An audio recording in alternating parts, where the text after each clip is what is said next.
Президенттин өзгөчө тапшырмалар боюнча атайын өкүлү Талатбек Масадыков Франциянын куралдуу күчтөр министрлигинин эл аралык мамилелер жана стратегия боюнча башкы башкармалыгынын Европа, Түндүк Америка жана көп тараптуу аракеттер департаментинин директору Гийом Оланье менен жолугушту. Жолугушуунун жүрүшүндө потенциалдуу коркунучтарга жана тобокелдиктерге байланыштуу регионалдык коопсуздук боюнча, Афганистандагы учурдагы кырдаалдардын өрчүшү жана анын регионго тийгизген таасири боюнча актуалдуу маселелер талкууланды. Ошондой эле Борбор Азиядагы жана саясий стратегиялык деңгээлде жалпы эле дүйнөдөгү кырдаал боюнча пикир алмашуу болду.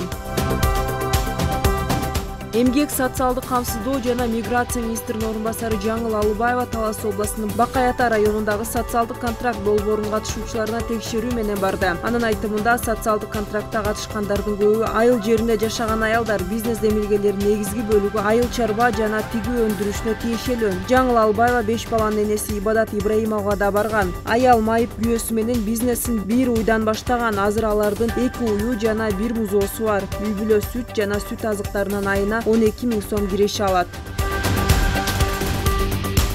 Борбордук шайлоо комиссиясы Жогорку кеңештин депутаттыгына талапкер Дамира Ниязалиеваны жоопкерчиликке тартууга макулдугун берди. Милициянын маалыматына ылайык, учурда шайлоочулардын добуш сатып алуу фактысы боюнча козголгон кылмыш иши уланып, тергөөнүн толуктугун камсыздоого багытталган комплекстүү тергөө иш-чаралары жүргүзүлүүдө. Тергөөнүн жыйынтыгы менен иш боюнча айыпталуучуларга тиешелүү юридикалык баа берилет.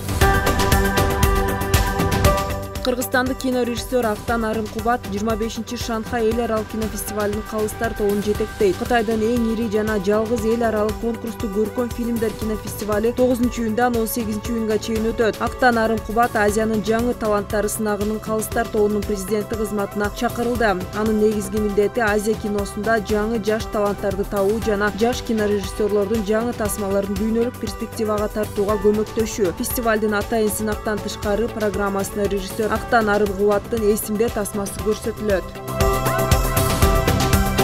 Күн мурун Кыргызстандын футбол боюнча улуттук курама командасынын оюнчулары Светлый путь коомдук кайрымдуулук фондунун тарбиялануучуларынан кабар алышты. Кыргыз футбол союзуна билдиришкенде, алар балдар менен баарлашып, таттууларды, футболдук топторду, футболкаларды тапшырышты. Ал эми кайрымдуулук фондунун тарбиялануучулары оюнчуларга өз колдору менен жасаган сувенирлерди белек кылышты.